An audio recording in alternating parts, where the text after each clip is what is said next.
I need to send a song to you that is from a band I deeply like. It's called Zeal and Ardor, and they okay, so you know how we all support positive influence and supporting each other and everything?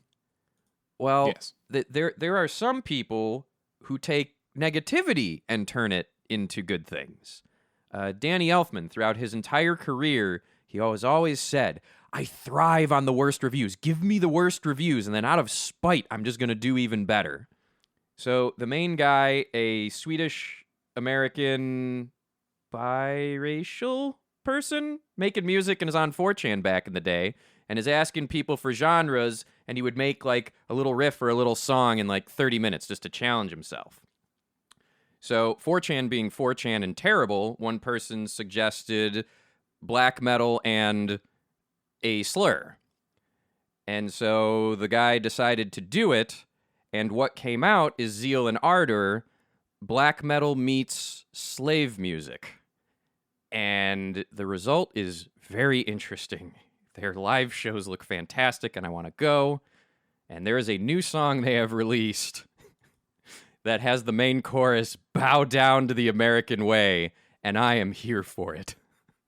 Well, that almost, like, if without going into a long thing, you're essentially just you're taking, if you take the lineage of rock music and I guess black metal as an extension and bend both ends of it together in like a horseshoe, that's what you'd be doing. Like, Well, because trace like the common ancestry of rock all the way back to West African rhythmic conventions. yeah, it is like unironically, it is true. The entirety of rock and roll is built upon stolen black music and stolen black lives.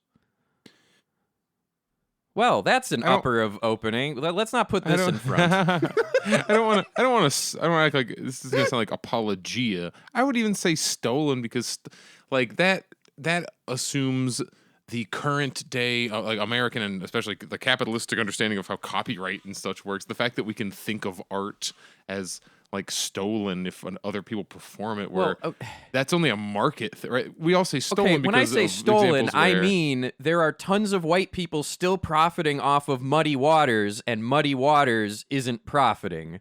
That's what I'm saying. This is a whole phenomenon that only exists because art has been smushed into a purely market thing. True. Very true.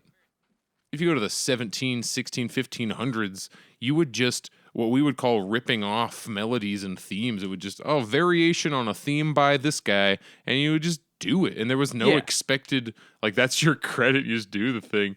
And I mean, obviously, if the way you make money is as a performer and you end up essentially like taking work, you're like scabbing out someone else's songs. So, like, if it's used that way, that's not good. You mean don't do how Metallica got started and playing other early metal covers they liked, and it's not that they went out of their way to claim it as their own, but they did not advertise themselves as a cover band and sure didn't give credit. Yeah, exactly. Using it for nefarious, like trying to swindle people. It sucks that that's even like an option. The fact that it's possible. That's when we talk about systemic movements. Yeah. Like when I say that art has been kind of made systemically exploitative under capitalism, it's not that a lot of people do exploitation. It's that like the very nature of how art is even created has been changed and is affected by the economic mode of production that it exists within. Does that make sense? It does. It's like I'm just stringing words together. No, well, and like, do we want to address that really quick? Like, so I experience what you have just experienced, where I am sincerely trying to convey things, and it's not just that I see the eyes gloss over. As a tech person and nerd, I'm used to seeing that my entire life. But like when I'm sincerely trying, and I'm like, they think I'm babbling right now. I am, but I don't know what to do. It's a different flavor of the other question of how do you talk to people that believe you can change the system from within? It's your core assumptions. You're dealing with people who like. It's not. I want to act like those idiots over there. It's most people. Most people grow up just the same way. Like it's the water we swim in. We are all in neoliberal capitalism. So it's just trying to get in a conversation past the idea of during COVID, people say over and over, people need to go to work, need to go to work, need to. What do people need? To go to Starbucks to make coffees and give them to other people? Is that what people need? No, they need the money that they get from the job, and that's not even what they need. You don't need the money. You can hold the money, and you can't eat it. You can't sleep in it. It can't warm you. You have to exchange that for goods and services. What people need are the goods and services. People don't need health insurance. They need health care. People, Yeah. you know what I mean? Like, we are wired. Your base assumptions are just so different. They've all been so skewed by the way that you grow up, the waters that we swim in neoliberal capitalism. We automatically go, yeah, he came up with a thing, and that's now an object that they own, because everything is an object. Everything is commodified. Everything is turned into which I don't say to be all hippy dippy. We should live in an artist utopia. It's also not what I'm going for. But wouldn't it be nice if everything was not a competition? Because that competition is artificial. Instead of trying to beat other artists at writing a song, it's like we can all together.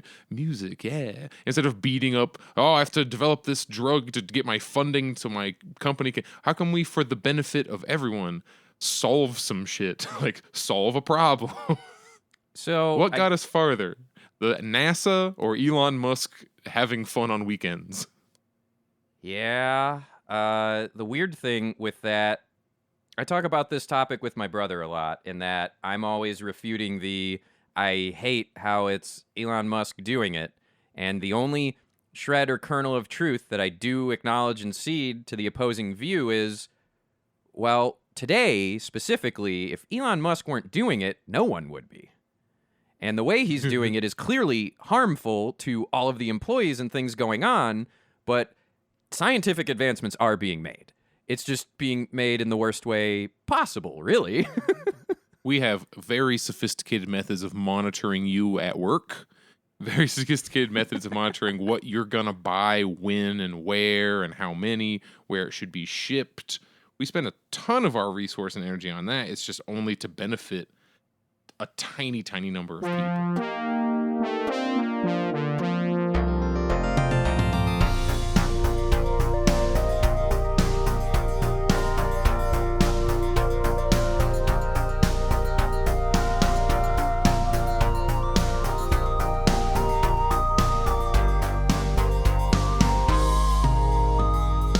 Hey, we are Last Minute Politics. Welcome to the podcast. If you are listening on any service other than, I don't know, some direct bootleg thing you got, there's probably a rating button. Give us some stars, 5 stars. If you're going to do anything less, don't bother. You know how this shit works. If it's not a 5, it's a 0. That's the equivalent of liking, commenting, and subscribing for podcasts. Do that too. Do any little engagement bits around the thing. And if you don't want to do that, we can do tell the someone. like, comment, and subscribe because we're back on YouTube. We're back in another YouTube. palm of capital and the great algorithm. And Spotify added a star rating system to its podcasts recently.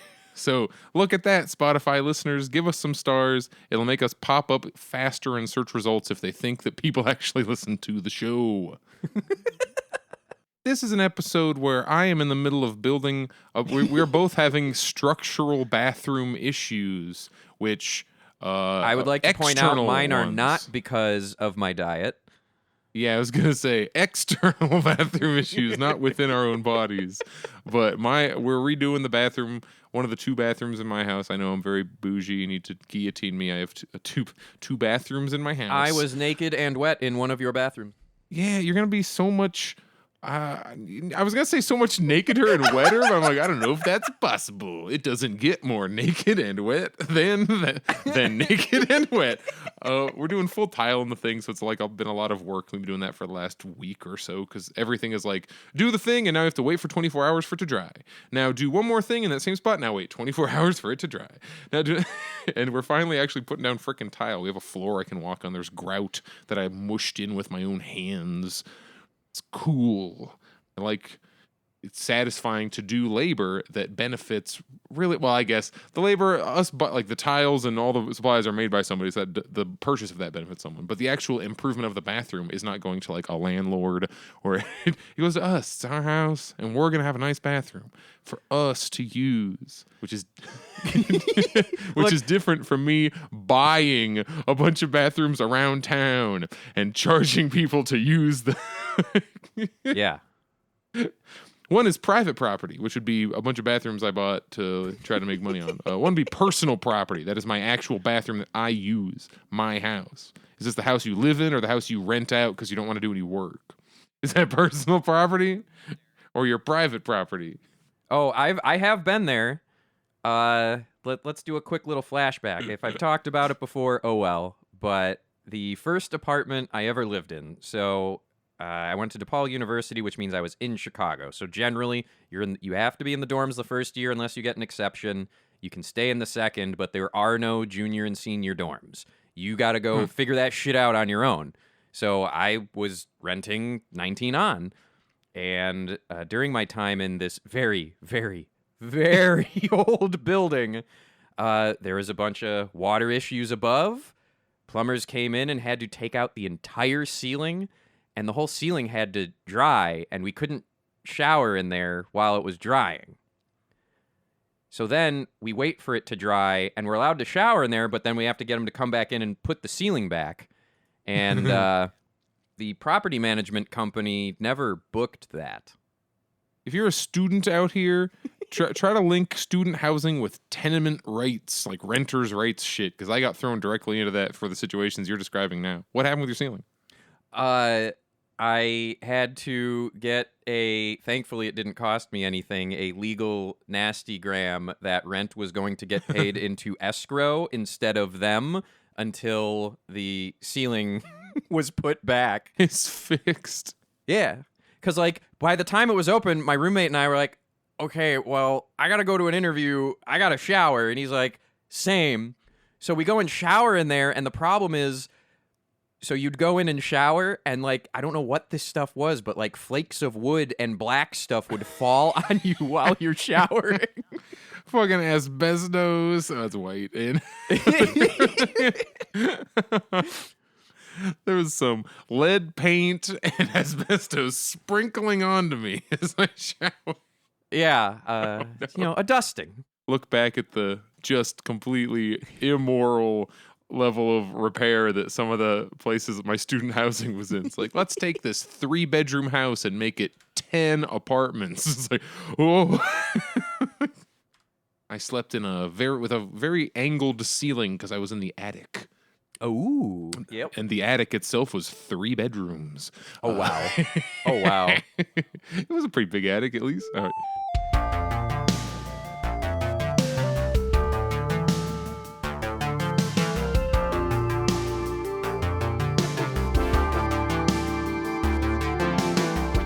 So a lot of times when you talk with people who believe change can happen from within the system, one of the core premises is that there is a difference between Democrats and Republicans.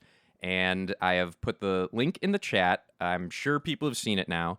The headline from the AP is, Florida could shield whites from, quote, discomfort, unquote, of racist past. And there is a bill that is being proposed that is called individual freedom, and the text on its own is very specifically meant to appear as like, oh yeah, that makes sense. And the intent of the text of the bill in isolation is going through school, no one should be made to feel uncomfortable or ashamed for their skin color, regardless of what people of that skin color have done in the past.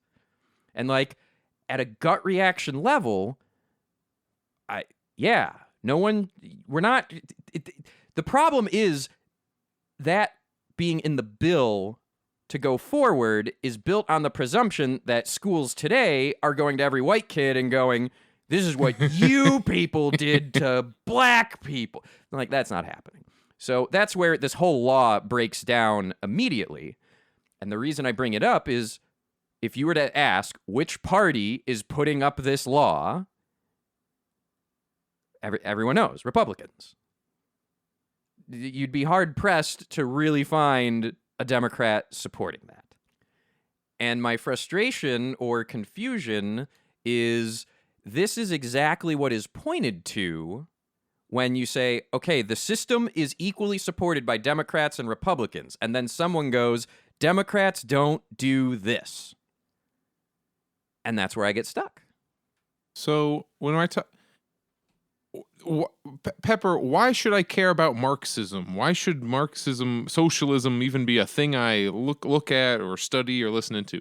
Well, it helps me approach stories, both not just like this, but everything. It's a science-based, based a thing that's based in facts, not feelings, that you can look at and that you can use to analyze, interpret, help shape your thinking as to what the hell is even happening. Okay, so look at this. Let's look at this bill and what's actually even happening in it.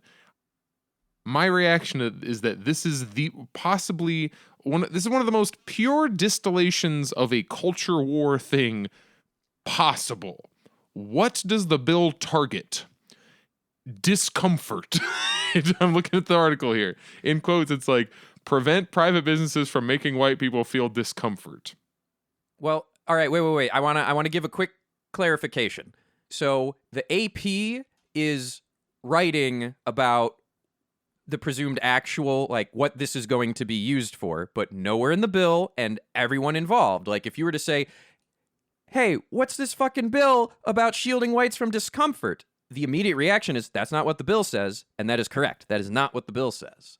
So it prevents studies from critical race theory, which already is not taught anywhere under the college level. It bans various weird books that we all agree are not critical race theory and are not actually. But you see how it's kind of an immaterial, vaporous, intangible thing to fight about.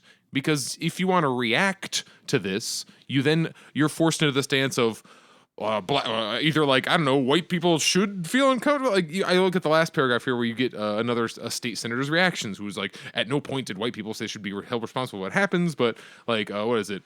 Are you an enabler of what happened, or are you going to say we must talk about history? So then you just end up in this argument of arguing over how bad should white people feel about slavery? And it's okay, cool, this is a fun conversation and all, but what is it doing for anyone anywhere? Let's say we stop teaching, we never mention a black person in all of public schools. Does that pay a single white person's rent? We only do we only read black literature at all times. Does that pay a single black person's rent? Is anything actually change other than, on an educational level, not properly teaching history? That's something. That's bad. Well, no. I'm not so just this is where I want to get to.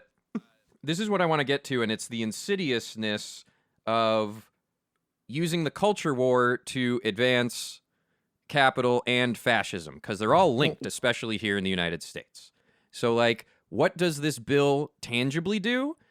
It furthers the disintegration of public education, which we all know an educational system that doesn't teach, but that instead prepares you to work for capital is what they want. This is where they continue to go. The only people that get any kind of escape hatches out of that are the people who are born into rich families where the parents can go, we're going to send them somewhere else. Cool private schools. So this is my frustration with this is there are so many ways to take this story and engage with it on the culture war basis, which is not what I'm interested in. But that's where all of the arguments are, and then this actual, tangible, harmful thing gets to ride free alongside, and no one talks about it. This bill is creating a symptom to argue about and treat, right? The system has created this as another symptom, and now we aren't talking about the system of education in America. We're talking about critical race theory, which already is it's as you've said, it's not a thing. It's not what happens in American education already today. It's a boogeyman, it's a MacGuffin. It's invented. All my life, I've heard about how poor every aspect of the American education system is. When you look at, if you like, you do a test versus people in this country versus people in X country, which, you got to argue over, like, okay, who made the test and what's actually testing for, and is it even possible to test for, like, how do you test intelligence? But beyond that, like, just the American understanding of history, like, everyone sees the gotcha moments. Who knows who this very famous figure is? And America's like, I have no idea who that is. Can you, who wrote the blah? Like, it's not like we were starting from this imaginary point where that the, I guess, GOP senators want to argue, where the American education system is this like crazy liberal utopia where everyone's learning like all black people are good and all white people are bad, or whatever the hell they think we're being they think that people are being taught. It's like you just pointed out. I was in the education system. All the teachers I knew were like moderately to severely conservative, like, and it depends on what town you're in, but you end up doing, when we were talking about the word reactionary, and you hear that thrown around a lot. These are culture war issues designed not even to be addressed seriously, because they just throw out things that are ridiculous. It just forces you to take a counter stance to it, and then before you know it, like you just said, we're arguing over, like, what are we arguing over? What are we all? We're all just like, is it good to read certain authors, or what should we like? You These always are designed ask, to be where does infinity the energy arguments. You ask where the energy goes, right? So in looking at these stories, especially when my gut reaction to seeing this is like, oh, fucking what now? And that's part of what they want. I'm going to continue to say it, like the reactionary stuff. It's designed not only to rile us up, but it's designed for us to then send that energy in a place that is not effective. So let me think. Oh, I don't want to break the thought. Oh, go ahead. That was a good stopping point. I'm trying to think of what the equivalent would be, because we all talk about, the Republicans get in charge and they do X, Y, and Z. Like bills like this, there's just nothing bills that don't really do anything, and I'm sure if anything gets too challenged in court, they probably won't hold up. Like, they're just dumb bills for all these reasons. But the Democrats don't pour on like an opposite equivalent. They're supposed to be the equal opposite equivalent, right? Who are like fighting against. The equal opposite equivalent is their inaction, and I think that is part of the dividing line of the way the Democrats and the Republicans operate. From a social standpoint, from just us looking out the window, yeah, there is there are more than just superficial differences to the parties. What they do and how they go about it is tangibly different in a lot of ways, but they all still serve the same master. And I don't know how on purpose that is. I don't know how much of it is that's just how it happened. I really don't know. It's like we were saying the other week, how it's not that they're paid to say X, Y, Z, but if they didn't say X, Y, or Z, they would be replaced. So I don't think it's a sitting in the council of evil or whatever with all the Republicans and Democrats making these plans. You ask the difference. It gets guided that way. So what do the Republicans do? And we actually know this because we've said it all along. The Republicans fall in line and push their agenda shit. And some of it is just straight up because Capitol wants them to. And some of it is because there are a lot of genuine religious shitty people that really do hate the gays. And they're like, how many Benghazi hearings? How many stupid nothing bills? They just shower you with a bunch of imaginary solutions to imaginary problems. Bills that even if you did the things they're going for, like, wouldn't tangibly change anything. And what do the Democrats do? They argue with themselves out of it's not even they do nothing. They frame the argument. They say those bills are bad. That bill is bad. It's like, yeah, I agree, but it's also like stupid and pointless. No, your example, the example you're looking for is $1,400 versus $2,000. That's what the Democrats do.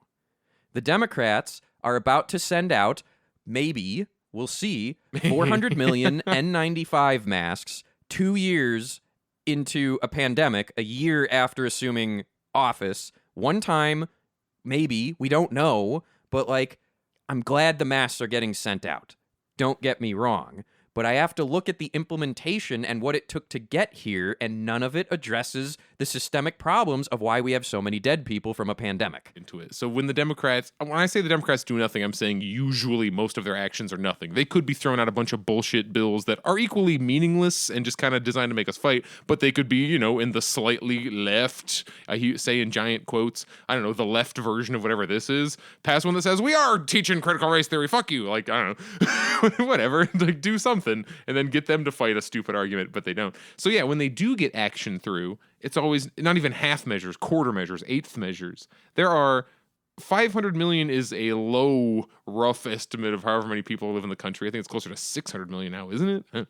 But there's 400 million planned N95 masks of the disposable variety.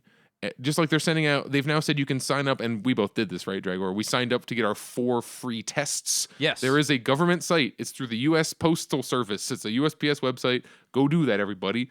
You get 4 per residential address. No matter how many people live in your house, you get 4. And if you don't live in a house, I don't know how it works. I live in a condo, and I got it first and I fucked up everyone else in my building, or they've fixed it already. I don't know. But well, it says residential address, and those are multiple addresses, right? Technically, yes. So really what it boils down to is sometimes they have the segment in the form where you put your unit number, so 1A or whatever else. And if that doesn't work, and it says we already sent to this address, just put it in the main address line, and they're doing just simple string matching, and it'll go through. You could probably cheese the system and go and carefully misspell or do subtle variations, and I'm willing to bet they wouldn't pick up on it. Draggor, would you like to know that I got canceled over doing exactly what you just did a year ago? Anyway, yes, please get your tests sent to your house. Wait, Pepper. If the I USPS... did not do that. I live alone. I just did the one for my household. But allow me to be clear. If you are in a household of 8 people, maybe it is safer for you to do that. 400 million masks that are disposable is less than 1 per human that lives in America, and 4 tests per per residential address is also probably fewer people that live in America. And we're talking about, so COVID is not a thing where you put on a mask once and then you're good. These are disposable things that get used through immediate. So like, because this is what we're going to be told is why we should vote for Biden, and why Biden and them's response is so much better, is that this is happening. So how do we get past the false premise of, no, Biden did something, to how do you argue that 400 million masks is not really doing anything? So it's like, oh, well, people have had a chance to get masks by now. We're 2 years in. We do not have the mask mandate that was supposed to happen, but we're now being sent like 0.3 masks, 0.8 masks per person for 1 day. I can tell you what the answers are going to be. It's going to be, they've been trying, and Manchin and Cinema and the courts, like there is a whole spread of things that are going to be said to us, some of which, like from a specific, what legally can they do for the idea proposed? All right, fine. But like this masks thing, it came from some reserve. That implies that it's been there this whole time. The strategic national strategic reserve of. Why? We have a bunch of shit that we have strategic reserves of. You know what I see when I walk around Chicago right now? I see a bunch of restaurants that have closed their dining areas and have converted it into free COVID testing sites. And I'm only seeing that now, not, when all this shit happened. There are all of these things that are happening 2 years later that we knew from pandemic researchers forever, like on what to do. And I don't have any more patience of Biden gave out 400 million masks once a year into his term, which is the second year of the pandemic. I cannot rationalize it. Like I can't in one hand go, everyone involved, every step of the way knew, and then the answer to me is, well, they tried. We should have revolutioned over this. DJT sent us unemployment for like most of a year, which was only ended by the Biden administration.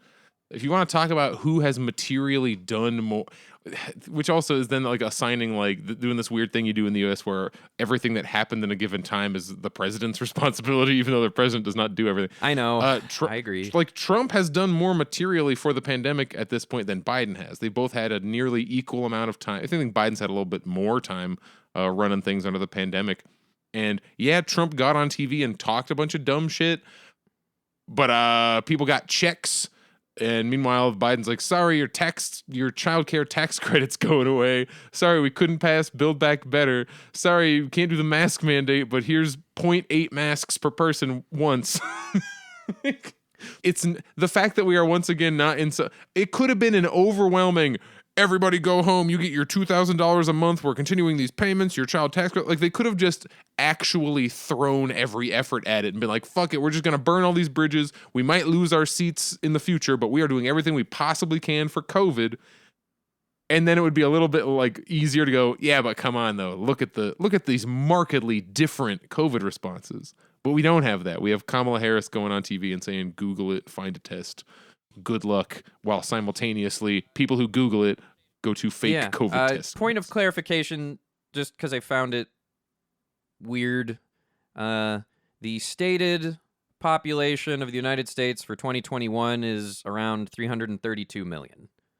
I always have that freaking number wrong in my head. I just want to say it's 500 No, million. I think projections said we were going to be there, but we've had a lot of population growth slowing because of what capitalism's doing to us. And our generation is like, why would we have a kid? Who wants to bring a life into this? So it might be just barely one mask per person. Very sorry, Joe Biden.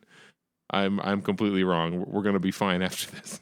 I think Send out those I forget masks. if it happened. Did Let's Go Brandon happen in between, or was that on last episode? Oh, we've talked about wait, which part of Let's Go Brandon? Because that's been around for months. The latest one. I edit this out if we've covered it before, but like, just to be clear, if you're gonna say Let's Go Brandon, don't be a fucking coward. Just come out and say fuck Joe Biden. I do every day. It's how I start my day. I'm awake. Fuck Joe Biden. Are my student loans still here? Fuck Joe Biden. That's great. Are my student loans still here? Fuck Joe Biden. Oh, that's good. I would say that's rich, but you have student loans.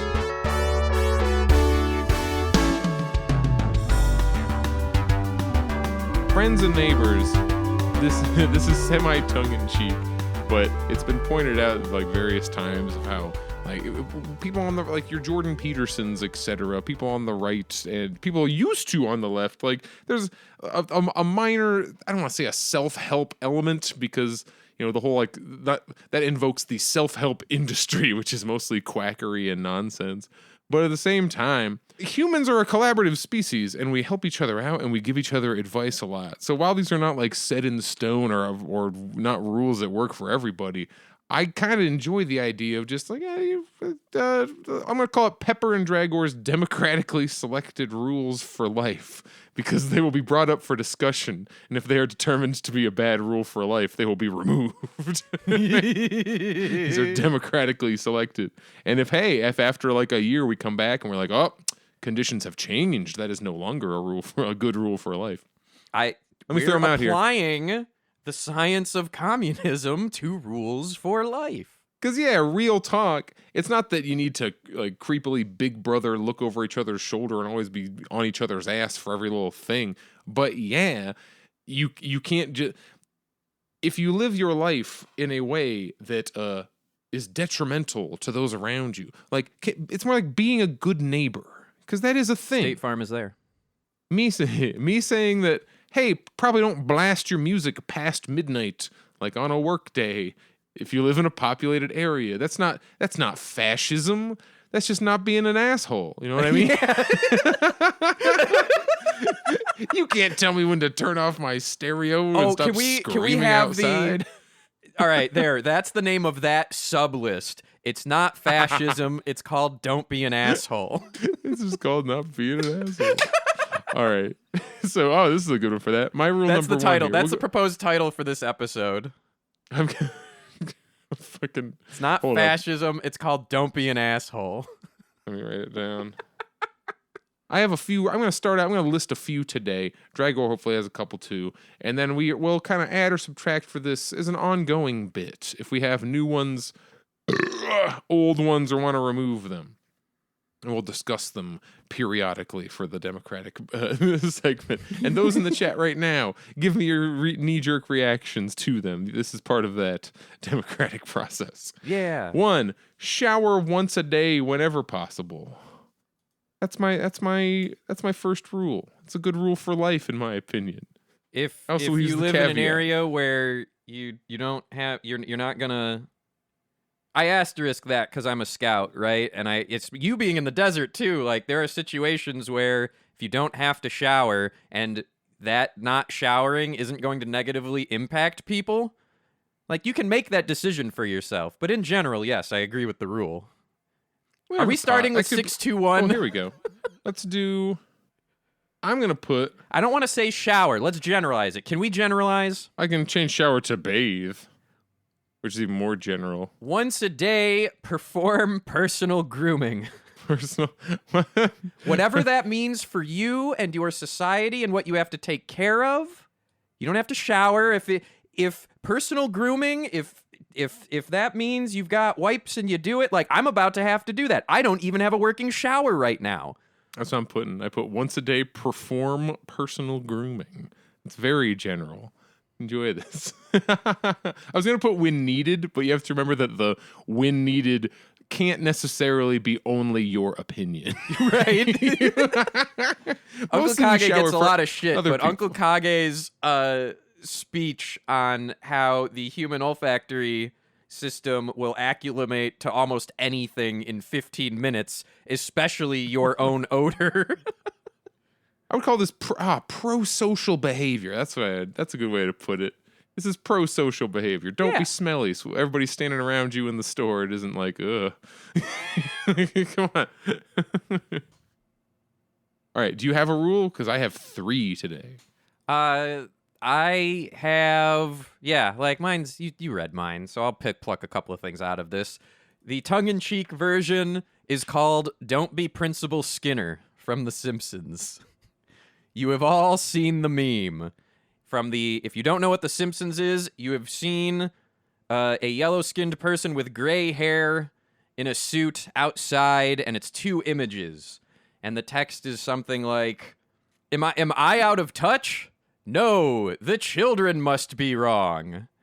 And that's, No, it is the children who are wrong. Yeah.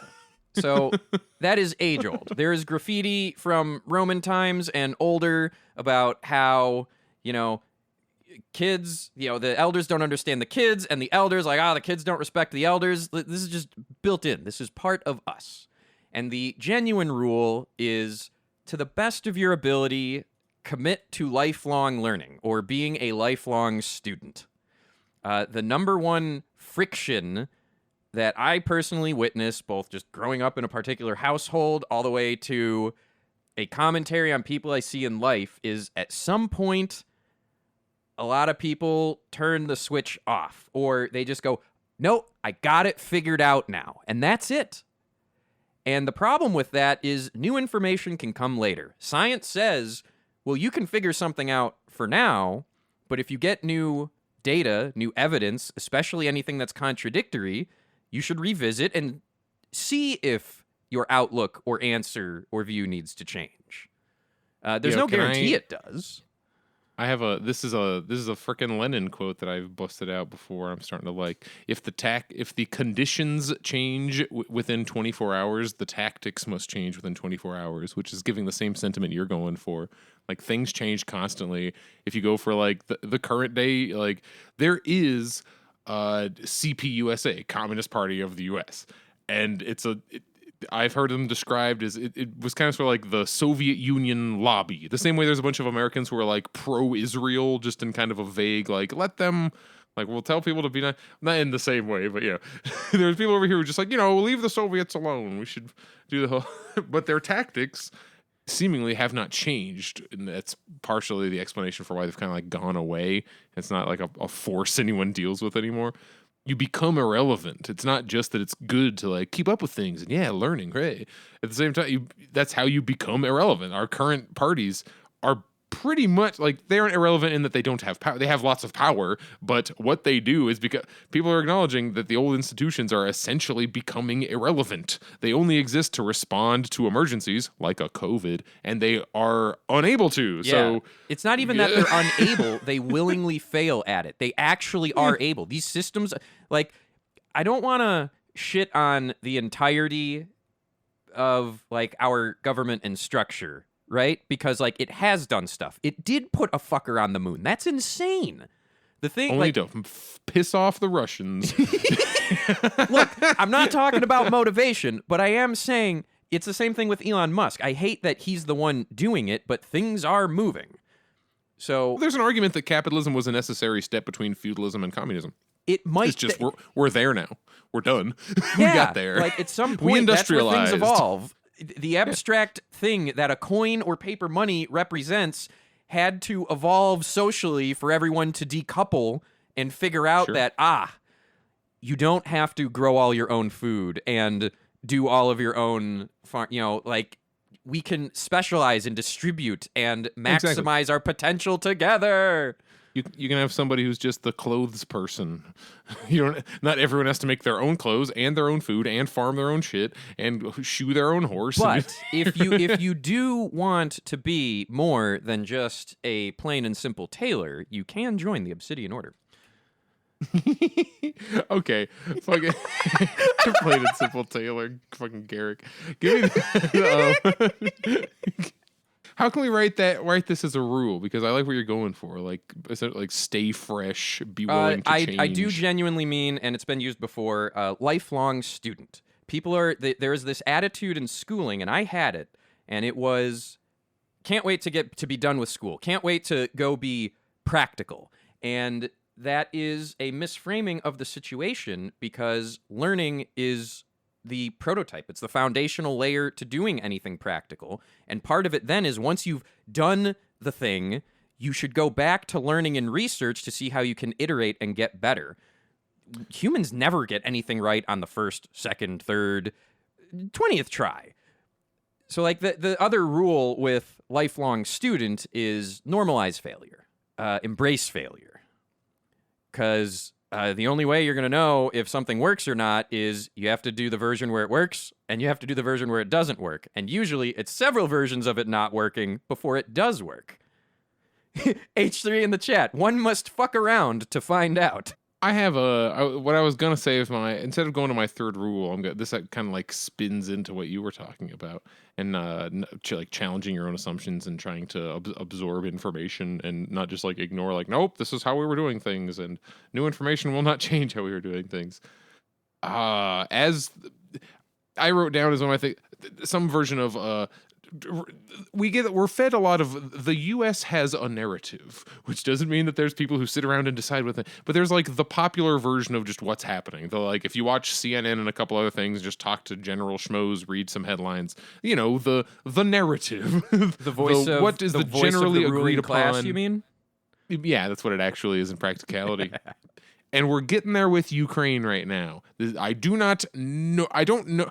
I don't have answers as to what is actually definitely happening in Ukraine. I'm not Ukrainian. I'm not in Ukraine right now. But the media sure seems like it's ready to go. Let's attack and have a war with Russia. Yeah. I am the last person to tell you what should happen in Ukraine, but the U.S. CIA backed this time we'll set up a puppet government and it'll definitely work. Like how many times do we have to go through this? Learn from things. You were just saying this. You have to absorb new information, learn from your mistakes, and move forward in a different way. You can't just keep doing. Shit's getting a little shaky at home. Better go start a foreign something. But it continues to work. They're still in power. They still get what they want. They get to funnel a bunch of money into their private defense contractors. Like everyone always, it's part of the pointing out the class contradictions. The number one thing, especially around military stuff, among anyone that among libs or want to change the system, the biggest contradiction continues to be the military-industrial complex. And like, if there ever was an avenue, I guess, maybe I should consider this more. If there ever was an avenue to converting people, is continually point out that, like, every time in lockstep, everyone goes to the military. And then the default thing is like, well, but if you don't, you lose your seat. Well, Bernie's the only one that didn't vote for the Patriot Act, and he's still around. How many more could do that? I said was talking about what the reactionary take is on things. So I don't want to go with this. I don't want to be. I want to point out how I am not being. So if the U.S. narrative is Russia is evil, I do not want to be a reactionary and say no. Russia is pure. 'Cause that is when you have Epic and Apple, or even Google and Apple, fighting in the courts. Are either of them good? The obvious answer is no. To anyone listening to us, Google inherently is not good. They are a force for capital and therefore evil. Same thing with Apple. They both do extreme exploitive practices. Blah, blah, blah. We all know this. Okay. Well, is any world power state good? Have we seen one? Is there any place on Earth that is a world power that we can just unequivocally say they are good? It's because words like No. good can't apply to a government. It's like Correct. a weird. It's So- like beautiful. It's like all right. Because the framing in the U.S. is Russia bad, and we already agree that it's way more complex than good and bad, you don't have to preface and say, Russia's the hero. You really just attack it as the U.S. propaganda, as you said, the U.S. propaganda wants me to think Russia is bad. I know Russia's a big state. I know Russia has sent assassins out, like, recently in the past couple of years, and we all but know that, like, they've killed other people on foreign countries' soil, and that should be a much bigger fucking deal than it is. And you know that the U.S. is doing not And we're the doing it. exact same shit. We're doing we do it too. That shit right back. Like CIA plants in the Ukraine. Well, not plants. It's Explicitly working with and proposing. Yeah, certain parts of they're just an open allyship. The Ukraine's like, yeah, go for it. They're like pro-Western Ukrainian. And again, this isn't we use for shorthand Russia, Ukraine. This isn't all of the people of Russia getting together and making a decision. Just like it's not all the people of America getting together and making a decision. It's their particular military-industrial complex arm, their particular ruling class, owning class, movers and shakers who get to make these calls are doing these things. And while I don't want to knee-jerk go to whatever Russia's doing is good, just because what they say, whatever Russia's doing is bad. What I want to know is, what is Russia doing? That's what I am interested in. Right. I'm not interested in, I want to know, what do Ukrainians think, like actual Ukrainians think about this? Are they like, yeah, fucking take us, Russia, our government's a piece of shit? Okay. or do they feel they're being invaded by Russia? Like, I have two rules out of what you've been saying, just kind of as a general proposal. One is just at a general level, because you should always do this. What is the intent of the source of the thing you are consuming? Just in general, ask that. Especially for the news. Especially for the news. You don't really need to be that critical. I mean, you can be. You know, the more narrow you look at that, you start looking at, like, okay, am I going to read anything by Orson Scott Card or not? Like, what's his intent? What's the author intent? We don't need to really get into that. But from information, and information and its distribution sure can be weaponized, ask the question. Don't, like, we're not saying distrust everything. It's know the bias. Try and find out the bias of where it's coming from, because almost every power structure has an agenda. instead of bias, can I say class interest? Yeah. That's what we're looking at. Whose class interest is benefited by XY action or XY narrative? Yes. Because, like, if the U.S. stops Russia and Ukraine with whatever if what their narrative is saying, like, comes true and they do everything they think it should do, I don't think it affects me, which is not me saying that, oh, if it did affect me, go do it. Like, if it benefits me, fuck them. Like, I don't want that either. It's just, it's like all these U.S. foreign wars, all these meddling with other people's business. We have an organization. It's the UN. And, like, what is and is not, everyone always points to, oh, but we have the moral authority and responsibility to do this. I'm like, I didn't consent to that. No. More and more people, I think, are just over that. Since freaking Team America World Police came out, rolled their eyes at this dumbass moral cover for business decisions. It's always there's always some hidden business decision. That's why Marxism is valuable to me in this case, because it helps guide me towards what actually is fucking going on. Marx didn't know about the Russia-Ukraine conflict, No. but I can almost guarantee I would be pretty comfortable making the bet that there is an underlying economic interest at play here. I want to know whose it is and why. What are they trying to? What resource is there? The other the other rule I would say, or like the amendment to that, is whenever there is a story or a group of people talking about a situation that involves a different group of people and you aren't in it, make especially sure that you get some, like, figure out how to get primary sources to be able to make any kind of judgment or informed decision. Or, as Pepper and I continue to do on this, how often do we say, we don't know what Russia's intent is in this Ukraine thing. We don't know what's going on with these elections on the ground floor in these other countries. But the U.S. media has this narrative running that it's a sham and all this bad stuff's going on. And then you actually go and, like, see what's going on there. We have the internet now. You can actually, in general, find out what's going on at the place half a world away. And then it turns out, well, it's not what the media was saying. So not only are you learning what the people in an actual situation want and believe, then you have something to compare and contrast with. Well, if what I'm being told isn't what's happening, now what? I want to hear from the proletarians in the area affected. All you ever get is the pervading national narrative, the international, like, whatever narrative benefits the imperial project that is the U.S. and the greater West, like the EU and us and a couple other people.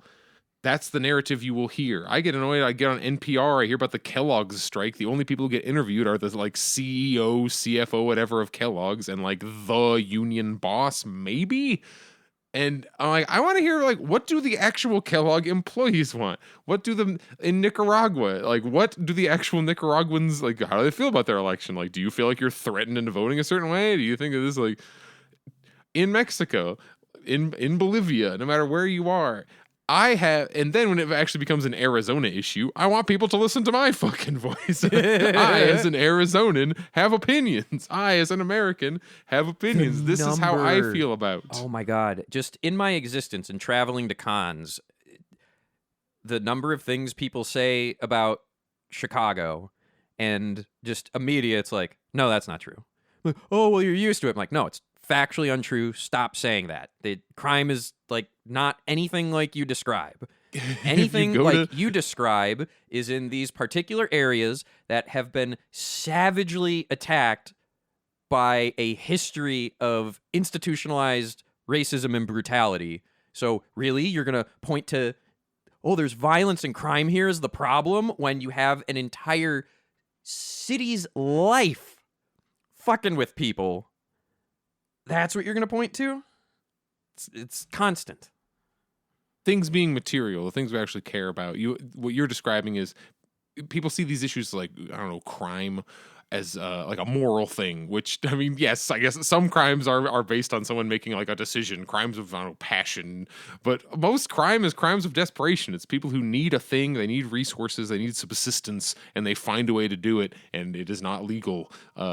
Sometimes, where if you look at the issues materially in the neighborhoods of Chicago, where it's not even like, everybody thinks it's like the movie Candyman from the 90s. Just like, oh, I got these exact same projects and the exact same thing. Like, crime has been on a violent crime has been on a continual downturn for a really, really long time. We've had a tiny bit of an uptick because we had the year where everyone was locked down, so it went really low, and then they kind of came back. The material issues in these neighborhoods, like, oh, they don't have a grocery store. Oh, there's nowhere to work. Oh, there's no access to education. Oh, the place they live is shit. Like, materially, things could be changed about the neighborhoods that give Chicago the, like, out-of-towner tourist reputation they get. What's harder to do is go around and be like, is everyone who lives in the projects a nice person who thinks good thoughts? I don't care. They're here. They're you end up in these moral they're arguments. fucking here. We got to work on people. Oh, they're lazy and they just hate being productive. They hate helping out. God, the earn it mentality drives me nuts. It's a nothing argument. It's a call to, you can never prove a human being's desire to work. It can never be measured. What can be measured is their need for calories, like shelter, water, keeping things material. We're can I about make out a of time. quick if you gotta edit it out, fine, but can I make a quick wrestling thing? Oh, definitely. Always wrestling. The earn it mentality in AEW, All Elite Wrestling storyline that's in the back of my head still fucking with me. Cowboy, Hangman Adam Page won the world championship. The audience is chanting, "You deserve it." And he says, "No, I earned it." But like it was plotted, right? So like that cognitive dissonance is there. Like I hate the idea of, "No, I earned it." Like I don't believe in that anymore. I'm aware in every step of the way how much luck and systems and where you're born like just contributes. So like the whole storyline thing of, oh, this underdog made it. Like he's friends with all the EVPs and like I was gonna say, you're talking about Adam Page specifically. He's been like all the way back from New Japan. It's a long career of knowing people, going things. I'm trying to think what. I'm not saying he hasn't worked hard. The dude is insane. Did it while being a teacher, and like, Yeah, I'm just acknowledging that there's all the contradiction of storyline. It wasn't planned, and he finally succeeded. But we all know that's not true, and I don't like the earn it mentality. So like, this person I like has a core story piece that we're supposed to buy in. You get it? Like it's almost acting as this weird propaganda of upholding the earn it mentality as part of primary media, and that's why I'm suspicious of it. you call into question the entire idea of meritocracy, where if we are a species that is like meant to be, we're obligate social people, and we all judge each other, and like the way we decide what is best or worst is just a collection of opinions. Then we kind of go, I don't know, people will sort of think, what chant should we do? Instead of you deserved it or you earned it, should we be like, good performer, clap, clap, clap, clap, clap. Well, no, it still needs to be in solid universe. worker, clap, clap, clap, clap, clap. You I are appreciate lucky. your shows. Like, took advantage of your opportunities when you were given them and luckily weren't injured at the time. Clap, clap, clap, clap, clap.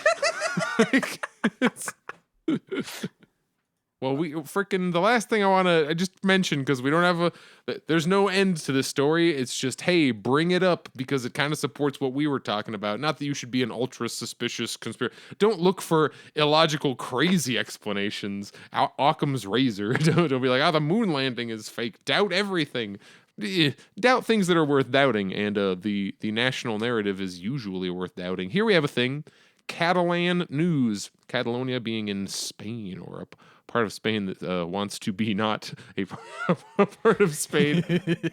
Just reading the beginning of this. A former high-ranking police official, Jose Manuel Villarejo, said that he believes the 2017 terror attacks in Barcelona and Cambrils were orchestrated by Spain's Secret Service. If I'm not wrong, that's when there were like trucks getting driven up on sidewalks and mowing people down. 16 deaths. Talking before Spain's national court on Tuesday, he said the aim was to this is like he suspects. This isn't like they didn't come out and say this. He said the aim was to destabilize Catalonia before the independence referendum, but the outcome, 16 deaths, was a miscalculation. God, so all right, just fucking that's newspeak. That's the dystopia's been here. Damn. 16 people died and it was a miscalculate. Like, oh, fucking. Truck running over passersby in the Catalan capital's La Rambla was a serious mistake, they say in quotes, on a part of Spain's former National Intelligence Center director, Felice Sanz Roldan. So yeah, Catalonia wanted to. It's like if California wanted to actually get serious about seceding from America, like the greater Spain, the bourgeois of the Spanish bourgeois, the ruling class in Spain, does not want to lose a chunk of territory because it's both like kind of embarrassing because it's like, see, they wanted to leave because Spain sucks so bad, and they want the money, the resources that come out of Catalonia. It's a piece of the country they do not want to lose. So they have been brutally slapped down over and over again, apparently including a false flag terrorist thing to try and mess up the independence vote. And then after that, I think they like voted that way anyway, and they were sending in Spanish police to like slap down the Catalonian rebellion. It's very undemocratic. Like, Catalonians want to leave Spain, and they should be allowed to. And I would say the exact same thing if, like, the majority of people living in, I don't know, fucking Massachusetts were like, we want to be the nation of Massachusetts. Or if, like, the Navajo Nation said, we would like to secede from America and be a literal, full-on nation. What do you mean? I would support secede? That. They want to be given a chance that they were never given because fucking conquering. Like, secede in that framing is insane.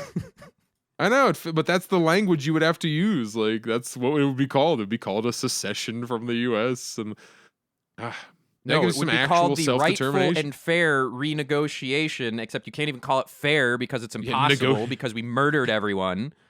The reestablishment. This is quite literally the least we could do, and we hope to do better going forward. We're at a good amount of time, and there's a thing we forgot to do up front. Do you know? No, what did we not do? We did not do the clappies. Oh my God. Am I doing end clappies? We're doing end clappies, not with our rear ends, just at the end. I'm gonna mess this up and I'll be like, what's happening? Oh, that was the clap. Ah! All right. 3, 2, 1, clap. 3, 2, 1. All right, do an outro. This has been Last Minute Politics. I have been Draggor, and I hope y'all are interested in the Pepper and Draggor democratically figured out rules for living and trying to not go fucking insane in a capitalist hellscape.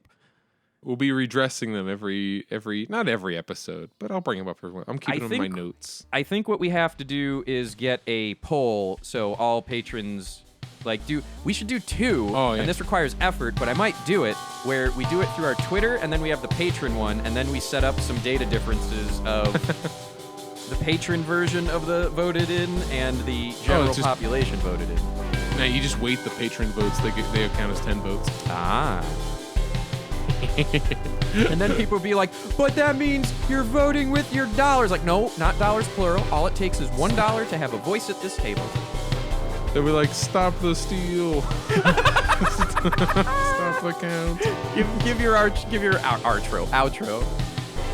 I've been Pepper Coyote. You already did an outro. Yeah, but you didn't say it was just me, unless we're ending on just me. Well, we're Last Minute Politics. Join our Patreon, vote on our rules, be here while we record these episodes. I'm going to go back to stick and tile in a bathroom. Bye.